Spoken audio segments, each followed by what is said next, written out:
Students now let's do this topic the power of a lens. कैसे आप power को decide करोगे कि कोई भी लेंस किसी भी व्यक्ति को लगता है उसका पावर कम है कि ज़्यादा है, कैसे आप समझोगे उसको? देखिए, कन्वर्जिंग और diverging capability of lens is quantified by the parameter. मैंने अभी आपको कन्वर्जन और डाइवर्जन दोनों का केस बताया। बाय कॉन्वेक्स लेंस में आपको क्या हो रहा था, you were getting a converging, that was acting as a converging lens, ठीक है, and your concave lens acts as a diverging lens. Clear? You have cleared this concept? Yes. So now we are going to talk about the power of any lens. कैसे आप decide करोगे? So clearly a lens और shorter focal length bends, यदि किसी भी lens का focal length होता है, हर एक लेंस का एक फोकल लेंथ होता होगा। यदि किसी भी लेंस का फोकल लेंथ क्या होता है, यदि क्या है आपका लेंस शॉर्टर है, मतलब किसी भी लेंस का यदि फोकल लेंथ आपका शॉर्टर है, उस केस में आपका क्या होता है कि इंसिडेंट लाइट बेंड्स मोर। उस केस में जो इंसिडेंट लाइट होती है वो ज्यादा बेंड होती है। Clear? While converging in a case of the convex lens and convex lens के केस में क्या होता है, वो कन्वर्ज करता है, और कॉन्केव के केस में क्या करता है, वो डाइवर्ज करता है। इतना समझ में आ गया था आपको? बहुत अच्छी बात है। ठीक है, देखिए पावर P ऑफ लेंस कैसे आप डिफाइन करोगे? आप इस लेंस को देख पा रहे हो, it is convex lens, so it is an incident ray which get refracted on this path which is making some angle, है ना, with the principal axis. This is principal axis, okay? So it is making an angle delta, so we know that tan delta will be perpendicular upon base, so this is h upon f. So यदि हम consider करें कि जो अपनी height है, ये जो height है that is suppose to be unit h equals to 1, उस केस में tan डेल्टा जो है स्मॉल एंगल है, small angle, so 1 upon f, so delta small angle इसलिए delta equals to 1 upon f। इसको हम डिफाइन करते हैं पावर के तौर पे कि जितना ज्यादा आपका जितना कम फोकल लेंथ होगा, मतलब उतना ज्यादा आपका लाइट बेंड होगा, मतलब उतना लेंस का पावर क्या है, ज्यादा है। तो यहां से कॉन्सेप्ट आता है कि यदि आपका फोकल लेंथ कम हुआ, मतलब P is equals to 1 upon f, P is inversely proportional to f, मतलब यदि आपका फोकल लेंथ किसी भी लेंस का कम है, उस केस में आपका पावर क्या होगा, ज्यादा होगा। फोकल लेंथ कम होगा तो क्या होगा, ज्यादा तेज से बेंड, यहां से ज्यादा क्लोजली बेंड होगा, है ना। जितना आपका फोकल लेंथ कम होगा उतना ही आपका पावर क्या होगा, लेंस का ज्यादा होगा। ठीक है। कॉन्वेक्स केस में क्या होगा, उतना तेजी से वो कन्वर्ज करेगा, और कॉन्केव के केस में क्या करेगा, उतना तेजी से वो डाइवर्ज करेगा। समझ गए? तो जितना तेजी से डाइवर्जन करेगा उस केस में भी आपका फोकस क्या होगा, कॉन्केव के केस में क्या होगा कि उसका फोकस तो कम रहेगा लेकिन नेगेटिव एक्स एक्सिस में, ठीक है, नेगेटिव एक्स एक्सिस में, और फोकस कम रहेगा उतना तेजी से डाइवर्जन, जितना ज्यादा डाइवर्जन होएगा मतलब उतना आपका जो फोकल लेंथ है कॉन्केव मिरर का वो कम है। और कॉन्वेक्स के केस में क्या है, जितना ही आपका फोकल लेंथ कम है, समझ में आया? इसका कॉन्केव के केस में फोकल लेंथ कम होगा उतना ज्यादा डाइवर्जन हो रहा है, इसमें जितना फोकल लेंथ कम होगा उतना शार्प कन्वर्जेंस होगा, उतना शार्प कन्वर्जन। इसमें फर्क इतना ही है कि उसमें उतना शार्प आपका डाइवर्जन होगा, इसमें उतना शार्प आपका कन्वर्जन होगा, बस फर्क इतना है। क्लियर? फोकल लेंथ कम होने का डिफरेंस बस इतना ही है, इसमें भी कम होगा फोकल लेंथ, इसमें यदि कम है तो इसमें डाइवर्जन बहुत ज्यादा होगा, इसमें कन्वर्जेंस बहुत ज्यादा होगा, बस डिफरेंस ये है। समझ गए आप? अब मैंने यहाँ पे ये तो समझ में आ गया होगा कि पावर जो है फोकल लेंथ से किस तरीके से रिलेटेड है। तो SI unit of power of lens is dioptre and which is denoted by D। तो 1 dioptre is equals to 1 metre inverse, मतलब P is positive for the converging, मतलब क्योंकि यहाँ पे आप कन्वर्जेंस देख रहे हो पॉजिटिव एक्स एक्सिस में हो रहा है, that is for P is positive in this case for the by convex lens and P is negative for this.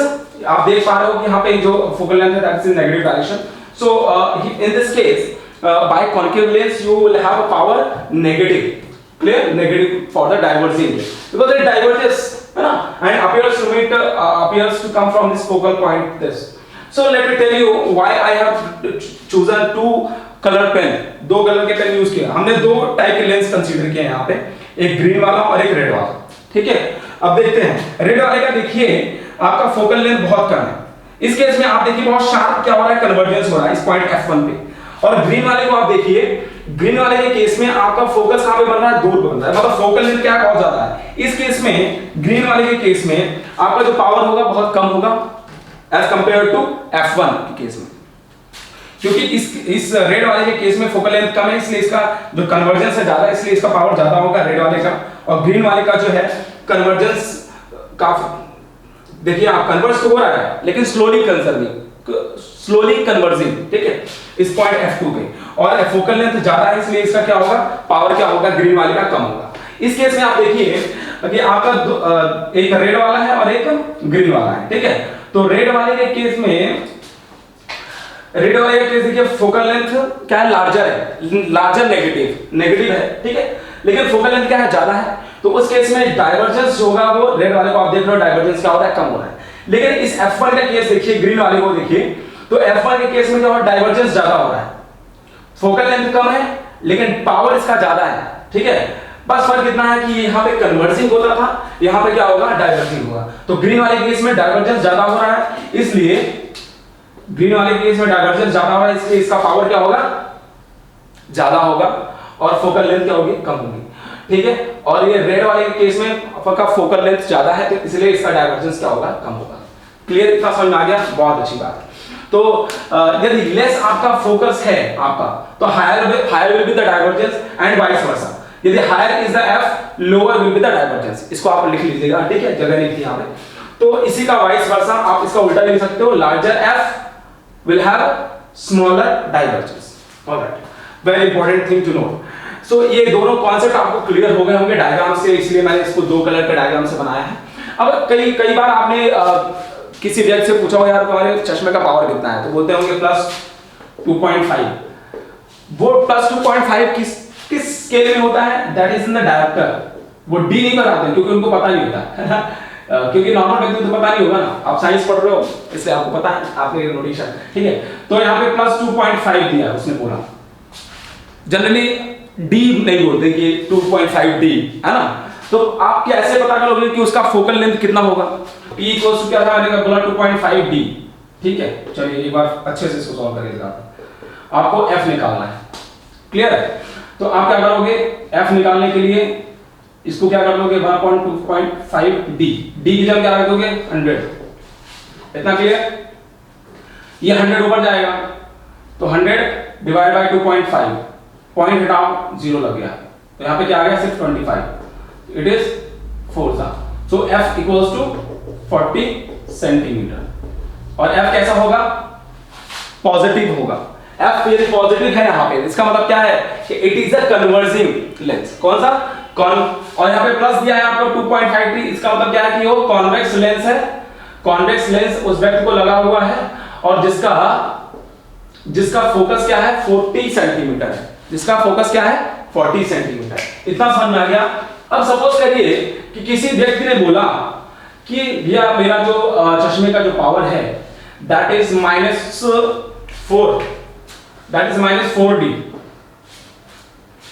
इस तरीके से बोलता है, ठीक है। मतलब कि -4D का मतलब समझिए, देखिए आपको F इक्वल्स टू पता है क्या होता है, P इक्वल्स टू क्या होता है, 1/F।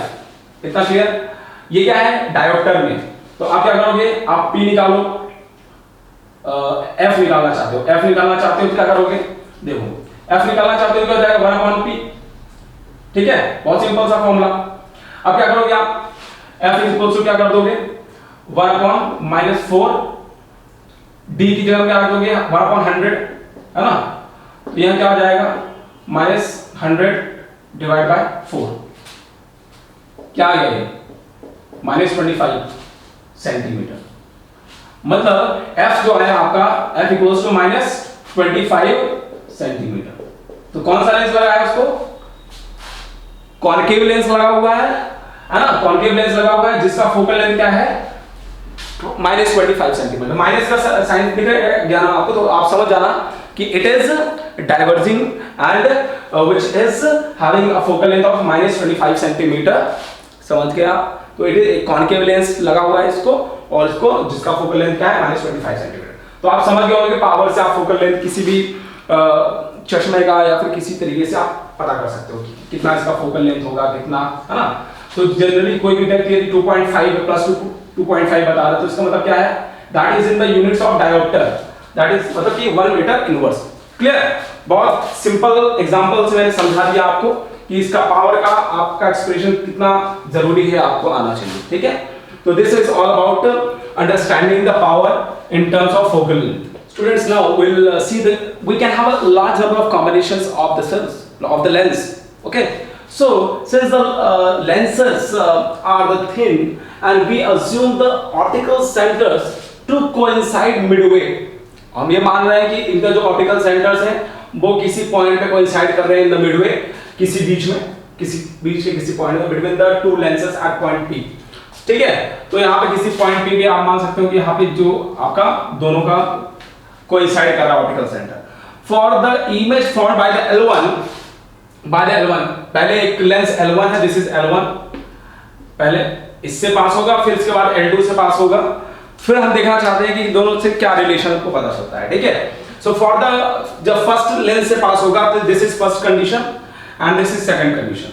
तो जब ये फर्स्ट लेंस से पास होगा, देखिए तो ये it will form an image I1, you can see this, I have shown here, this is forming an image I1। जब ये हम कंसीडर कर रहे हैं कि L2 से पास नहीं हो रहा है, तो उस केस में आपका इमेज I1 क्रिएट होगा। ठीक है, so you will have a distance here minus u and here distance minus that is v1, because positive x axis में है तो v1। तो यदि हम इस फर्स्ट लेंस के कारण इमेज फॉर्मेशन हुआ, उसको यदि इक्वेशन देना चाहे लेंस फॉर्मूला यूज करके, तो 1 अपॉन इमेज जो होता है v1 माइनस 1 अपॉन ऑब्जेक्ट, है ना, ऑब्जेक्ट का जो डिस्टेंस है वो is equals to 1 upon focus, जो फॉर्मेशन हो रहा है फोकस जो इससे बनेगा। ठीक है, so this is f1, so we find this expression because of the first lens। If we separately choose the second lens, अब तो आपको एक चीज यहाँ पे समझ में आ रही होगी कि जो लेंस L1 से जो आपकी I1 इमेज जो वर्चुअल इमेज क्रिएट हुई होगी इस कंडीशन यहाँ पे, तो that will act as I1 is the virtual object for this lens L2। इस L2 के लिए ये जो I1 इमेज आपकी इससे मिल रही है इस लेंस L1 से, that will act as an object, virtual object for this lens L2। very important thing to note। ठीक है, तो जब ये यहां से आपका जब ये जो I1 जो कि यहाँ पे कहीं भी होना चाहिए था, ये जब L2 नहीं होता था, लेकिन यदि L2 है तो ये I1 जो इससे जो जनरेट हुआ होगा वो उसकी पोजीशन कहीं दूसरी जगह शिफ्ट हो जाएगी। तो thus I1 is acting as an input for this L2, then यदि I1 इनपुट की तरह काम कर रहा है तो this is forming an image I over here। तो आप देख पा रहे हो कि फाइनली दोनों लेंसेज के कारण जो इमेज बन रही है हमको यहाँ पे I में मिल रही है। क्लियर? तो this I1 is acting as an object V1 and this is acting as your image। तो हम यहाँ पे लेंस फॉर्मूला यूज कर सकते हैं, 1 अपॉन इमेज की डिस्टेंस है 1 अपॉन v, और यहाँ पे ऑब्जेक्ट कौन सा काम कर रहा है, दिस डिस्टेंस वर्चुअल जो हमने इमेज यहाँ से जो इनपुट हो रही है, यदि इसका हम डिस्टेंस देखें तो दैट इज v1। ठीक है, तो इस इक्वल्स टू 1 अपॉन f2, इस लेंस L2 के कारण हमको कुछ फोकल लेंथ शिफ्ट होगी, यानी ये f1 पे कहीं दो, एक पहले लेंस के कारण फोकस वाला हुआ होगा ना, दूसरे लेंस के इन्फ्लुएंस के कारण फोकल उसका फोकस तो चेंज हुआ होगा ना, तो that is going to be f2। तो अब देखिए यदि हम दोनों को ऐड करें तो हमको क्या मिलता है, तो यहाँ पे आप देख रहे हो कि ये वाला जो टर्म है और ये वाला टर्म है दोनों में सेम है, ऐड करोगे तो कैंसिल हो जाएगा। ठीक है, तो 1 upon v minus 1 upon u is equals to 1 upon f1 plus 1 upon f2, और ये चीज आपको अच्छे से पता है 1 upon v minus 1 upon u that is your power, है ना, total power. So this no so this is your 1 upon f, okay, this is your 1 upon f in the lens formula, और 1 upon f जो है that is your equals to, that is p is equals to 1 upon f। तो आपने क्या किया, कुछ नहीं किया, आपने क्या कर दिया, इसको 1 upon f की जगह में जो इसकी तरफ से आया था that is supposed becomes p, 1 upon f1 की जगह p1, 1 upon f2 की जगह में p2 रख दिया आपने। बहुत simple case. So in this way if you can have large number of combinations of the lenses, in that case your total power will be the sum of the powers of each and every lens। यदि इसका power p1 था, इसका power p2 था, इसका power कोई भी large number होते तो यहाँ पे हम p1 p+ p2 p3 p4 last number of कर सकते थे। क्लियर है? तो यदि आप फोकस को भी ऐड करना चाहते हो तो this is a very important formula. तो फोकल लेंथ जो फाइनल फोकल लेंथ मिलेगी, इसके कारण जो फोकल लेंथ मिली प्लस इसके कारण जो फोकल लेंथ, दोनों का सम करो, बहुत सिंपल सा। तो आप इजीली पावर जो है कॉम्बिनेशन ऑफ लेंसेज के लिए आप इजीली नेट फोकल लेंथ और नेट पावर आप निकाल सकते हो। बहुत इंपॉर्टेंट थी। एक चीज और, आप यदि एक चीज सोच रहे हो सर क्या जरूरी है कि हम दोनों लेंसेज कॉन्वेक्स लेंस यूज करें, बाय कॉन्वेक्स लेंस यूज करें? No, it's not necessary. आपको एक चीज पता है कि यदि ये कन्वर्जिंग लेंस है, ये भी कन्वर्जिंग लेंस है, यदि आप एक कन्वर्जिंग लेंस यूज करें और यहाँ एक डाइवर्जिंग लेंस मतलब बाय कॉन्केव लेंस यूज करें, उस केस में समथिंग डिफरेंट काइंड की कंडीशन क्रिएट हो सकती है। आपको जो नेट फोकस मिल रहा है दैट बिकम्स समथिंग डिफरेंट, कुछ अलग आपको फोकस मिल सकता है। यदि आपने पहले कॉन्वेक्टिव रखो, सपोज करिए कि आपने पहले कॉन्केव लेंस को रखा और एक कॉन्वेक्स लेंस को रखा, ठीक है, एक मिनट, तो एक कॉन्केव और कुछ इस तरीके से आपने डायग्राम अच्छे से नहीं बनाया, फिर भी देखिए। तो यहाँ पे पहला लेंस L1 हो गया और ये LS L2 हो गया। पहला आपने कॉन्वेक्स लेंस यूज किया, दूसरा कॉन्केव लेंस यूज किया, बाय कॉन्केव लेंस, ठीक है। तो इस केस में इसका नेचर तो है कन्वर्जिंग का, इसका नेचर है डाइवर्जेंस का। तो इनके रिजल्टेंट कुछ अलग मिल सकता है, रिजल्टेंट फोकस कुछ अलग मिलेगा, लेकिन फॉर्मूला तो अपना यूज यही होगा ना, 1/f = 1/f1 + 1/f2। But difference यही हो जाएगा कि यहाँ पे इसके कारण जो फोकस अपने को मिलेगा दैट बिकम्स माइनस, ठीक है। तो उस केस में आपको ये फॉर्मूला जो है वो सबके लिए क्या है, फिक्स है, 1/f1 + 1/f2 + 1/, we can have large number of combinations of it, ठीक है। आप इस तरीके का फॉर्म करो या फिर इस, क्या आप सोच रहे होगे कि सर क्या जरूरी है कि हम इस कॉन्केव लेंस को बाद में ही रखें, पहले रख दे तो क्या होगा? कुछ नहीं होगा भैया, फॉर्मूला हमारा यही है ना, चाहे तुम इसको पहले जोड़ो, चाहो इसको बाद में जोड़ो चाहे 2 + 3 करो, चाहे 3 + 2 करो, आना तो 5 ही है ना। तो वही बात है कि ये इसके कारण आपको फोकल लेंथ कुछ मिला, इसके कारण वो तो अल्टीमेटली ऐड ही होना है, चाहे इसको पहले रखो चाहे इसको बाद में रखो। तो it doesn't matter if you interchange it, क्योंकि आपकी अल्टीमेटली जो फॉर्मूला आपने डिराइव किया है that is in the form of summation, समझ रहे हो आप? तो यहाँ पे आप इंटरचेंज कर दो, लेंसेज को इधर कर दो उधर कर दो, उससे कोई फर्क नहीं पड़ रहा, आपका जो नेट फोकस आएगा वही आएगा जो पहले था, ठीक है। तो यदि आप इसको इधर कर रहे हो और इसको इधर कर रहे हो, वाइस वर्सा, तो उसका कोई फर्क उसमें लेंस में पड़ नहीं रहा है, उसके जो नेट फोकल लेंथ आपको मिलेगा, क्लियर। तो very important concept, we can use such kind of lenses. यदि हमने कॉन्वेक्स लेंस यूज किया, कॉन्केव लेंस यूज किया, कुछ डिफरेंट एप्लीकेशंस के लिए हम सब कुछ अलग प्रकार के लेंसेज हम बना सकते हैं फॉर डिफरेंट एप्लीकेशन पर्पसेस। हमको जरूरी नहीं है कि जो हम नॉर्मल तरीके से लेंस बना रहे हैं वो हर जगह एप्लीकेबल हो जाएगा। हमको डिफरेंट रिक्वायरमेंट के हिसाब से डिफरेंट फोकल लेंथ की जरूरत पड़ेगी for different particular applications. So we can generate different lenses with the help of combinations, है ना। जैसे सेल्स वगैरह पढ़ते थे, रेजिस्टेंस वगैरह कॉम्बिनेशंस पढ़ते थे, उसी तरीके से लेंसेज का हम लोग कॉम्बिनेशन बना सकते हैं और अपने पर्टिकुलर रिक्वायरमेंट के हिसाब से अपन फोकस को सेट कर सकते हैं, क्लियर, वेरी इंपॉर्टेंट थिंग। और अपने रिक्वायरमेंट के हिसाब से अपन इस रिलेशन से पावर को भी कैलकुलेट कर सकते हैं, है ना। इसकी कितने पावर की जरूरत है उसके अकॉर्डिंग अपन पावर बना सकते हैं, ठीक है। तो it is very important concept, the combination of lens.